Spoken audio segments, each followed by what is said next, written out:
சின்னன்றனால வகுப்படும் எண் வந்து 392, வகுக்கக்கூடிய எண் வந்து 256. இது வந்து ஓர் 256 256.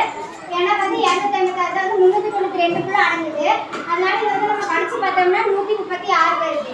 இப்போ வந்து நம்ம தொடர் வகுத்தல் முறைங்கிறதுனால 136 வந்து வகுக்கக்கூடிய எண்ணை வச்சுட்டு இந்த சைடு இருக்கிற 256 வந்து வகுப்படும் எண்ணை வச்சுட்டு இங்கே வந்து கோடு போட்டு இதை வந்து உள்ளே எழுதிக்கிறோம். இதை வந்து மதியம் வந்து நம்ம ஓர் 36 தான் பண்ண முடியும். ஏன்னா ஓர் 136 ஓர் 136 தான் பண்ண முடியும். ஏன்னா அதுதான் வந்து 256க்குள்ள அடங்குது. இதை வந்து நம்ம போட்டு கழிச்சு 2 336 என்ன ஆகுதுன்னு காமிச்சிடுறேன். ஏன்னா 136 வந்து 272 வந்துருக்கு. அதுவே நம்பர் தாண்டி பண்ணாலும் நம்ம இங்கே வந்து ஓர் 136 போட்டுக்கிறோம். கழிச்சு பார்த்தோம்னா வந்து 120 வருது. இதை வந்து நம்ம இப்போ வந்து வகுக்கக்கூடிய எண்ணை வச்சுட்டு இந்த சைடு இருக்கிற 136 வந்து வகுப்படும் எண்ணை வச்சுக்கிறோம். இது வந்து மாற்றி வந்து நம்ம பார்த்தோம்னா ஓர் 120 தான் வரும். ஏன்னா 2 120 240 வந்துடும். அதனால நம்ம வந்து போடுறோம். கழிச்சு பார்த்தோம்னா 16 வருது.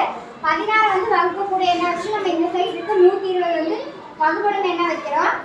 இது வந்து நம்ம இப்போ 16 ப்ரீவியஸ் ஸ்டெப்பில் இருக்கிற வகு எண் வந்து நமக்கு இங்கே வந்து வகுப்படும் எண்ணா மாறுது. இங்கே வந்து எத்தனை 16 120 வந்து பார்த்தோம்னா 7 வரல 112 தான் வருது. ஏன்னா 16 அதான் வந்து 120க்குள்ள வருது. அதனால நம்ம போட்டு கழிச்சு பார்த்தோம்னா ஆன்சர் வந்து 16 ஆன்சர் வந்து 8 வருது.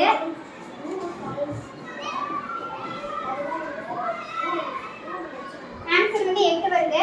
நம்ம இந்த 8 வந்து வகுக்கக்கூடிய எண்ணை வச்சு இந்த சைடு இருக்க 16 வகுப்படும் எண்ணை வைக்கிறோம். இது வந்து 2 8 16னால 16 போட்டு கழிச்சோம்னா 0. இதுதான் ஆன்சர். இதில் வந்து ஆன்சர் எதுதான் மீபோக்கா. தேர்ஃபோர் 3 அக்கனா புள்ளி வச்சு தேர்ஃபோர் மீபோக்கா ஈக்குவல் டு மீபேக்கா ஈக்குவல் டு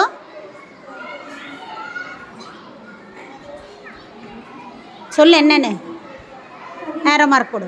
8 16 கிடையாது 8 அப்படியே ஏரோ மார்க் போட்டு விடு. 8க்கு நேரம் ஏரோ மார்க்கு.